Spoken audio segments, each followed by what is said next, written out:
Let's go over the basic stages of clay and kind of the processes that they go through. Starting out at the very beginning, we have wet work. I didn't make anything today, so I'm just using this bag of clay as my reference. Wet work is going to be anything that you've made basically today, maybe yesterday. Anything that you've just made, the clay is still really floppy and really wet. Once it gets to the halfway dry point, it's called leather hard. At this point, it keeps its shape quite well, and it's about the consistency of a block of cheddar cheese. As you can see, I can pick this up, and it's not squishing at all. It's keeping its shape pretty well.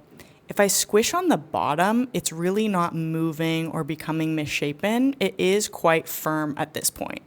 This is the stage when you want to make attachments. So if you want to add any handles or add any 3D elements, this is a good time to do that. If you'd like to do any sgraffito with underglaze or any carving into your piece, this is a good time to do that as well. And this is also a good time to trim the bottom of your piece. So if you want to put a foot on your piece, something that looks like this to clean up the bottom, this is the time to do it. If you wait until it gets bone dry, which is the next step, it's going to be too late to do most of those things. Moving on to bone dry. This is a piece that is completely dry. All of the water has evaporated out of it. At this stage, the clay is the most brittle and the most fragile that it ever will be. At leather hard, it still often is a little bit pliable. If you bump it against something, it's more likely to dent than it is to break or chip or crack. At bone dry, it is extremely brittle and is much more likely to chip or crack or break or have pieces break off, have handles break off. So just be very, very, very careful with your pieces when they are bone dry. At this stage, you won't want to add any attachments. Like I said, you won't want to do any trimming. You are able to sand your piece. If you want to sand, you can do any of that outside because it's bad to breathe in and it is quite messy. And this is also the stage that you can put underglaze on your piece. Underglaze is quite versatile. You can actually underglaze anything that is leather hard, bone dry, or bisqued. So you can pretty much underglaze at any point in time. But keyword here is underglaze. You cannot put a regular glaze. It has to be an underglaze, which we'll talk about separately. Between this stage and this stage, your piece is going in the kiln. Every piece has to be fired twice. First firing is called the bisque firing. Anything before your piece is bisque fired is called greenware. So anything in these three stages is called greenware. This is now bisqued. This is now a chemically different material and has been changed from being in the kiln. This means that this piece can no longer biodegrade. This can dissolve if you put it in water, it can break down, it can be recycled. Bisqued pieces cannot. They are now permanent at this stage. So it is a good idea to just be mindful about what you're firing and what you're not, because at this point it is now a permanent object in the world. Once your piece is bisqued, it's a lot stronger than it was once it was bone dry. At this stage, you can glaze your pieces. You can also still underglaze your pieces. After your piece is glazed, it will then go through its second firing called the glaze firing.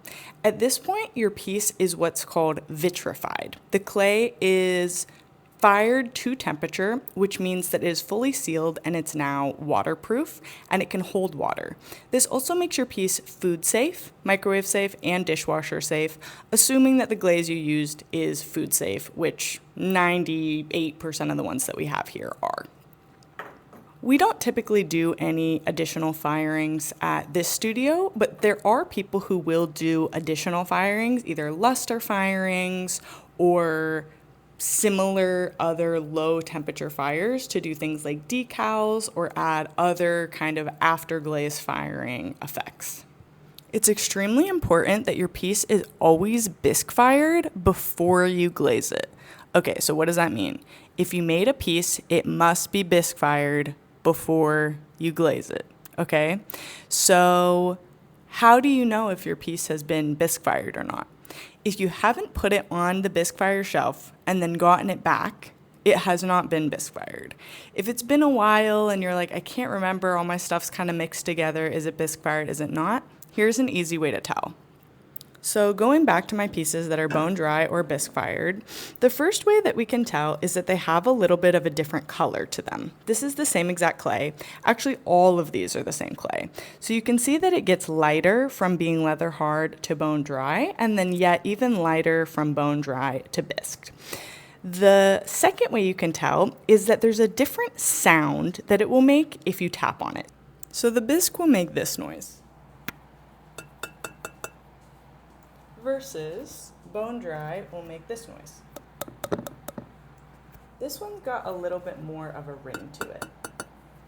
And this is kind of a little bit more flat.